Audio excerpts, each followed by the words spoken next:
ความหักของอายมันบ่มีค่าเจ้าเว้าว่าอายมีบ่พอเฮ็ดบ่ได้สิ่งที่เจ้าต้องการจิตใจของเจ้าจึงอยากมีหลายคน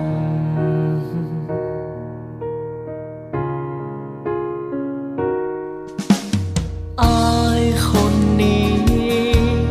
ยังดีบ่พอเจ้าจึงอยากมีแฟ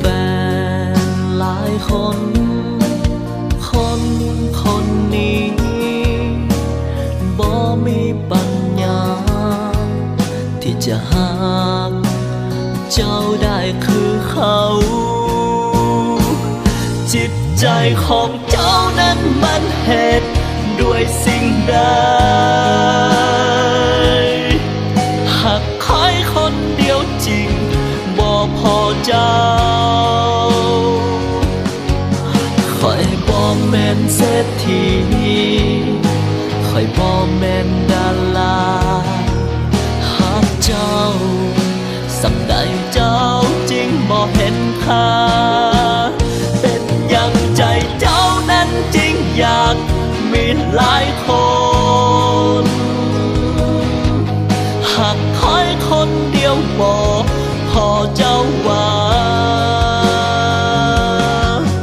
ถ้าเจ้าจะไปคอยก็บ่ห้ามให้เจ้าไปหาให้ได้คนที่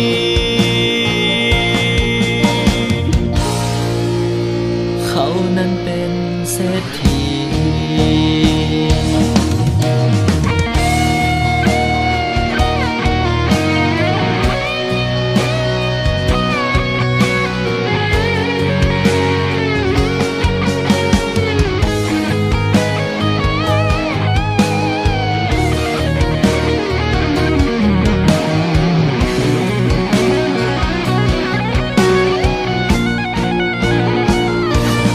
ใจของเจ้านั้นมันเหตุ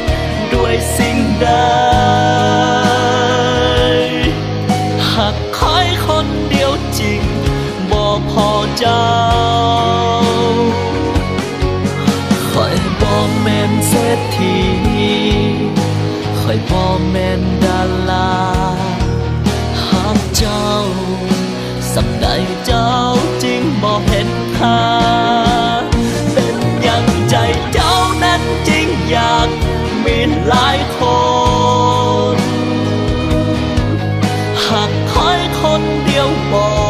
พอเจ้าว่าถ้าเจ้าจะไปคอยก็บ่ห้ามให้เจ้าไปหาให้ได้เศรษฐีจิตใจของเจ้านั้นมันเหตุด้วยสิ่งใดหากคอยคนเดียวจริงบ่พอเจ้า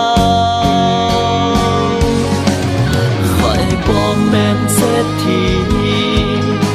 ค่อยบ่แม่นดาราหากเจ้าสำใดเจ้าจริงบ่เห็นค่าอย่างใจเจ้านั้นจริงอยากมีหลายคนหากคอยคนเดียวบ่พอเจ้าว่าถ้าเจ้าจะไปคอยก็บ่ห้ามให้เจ้าไป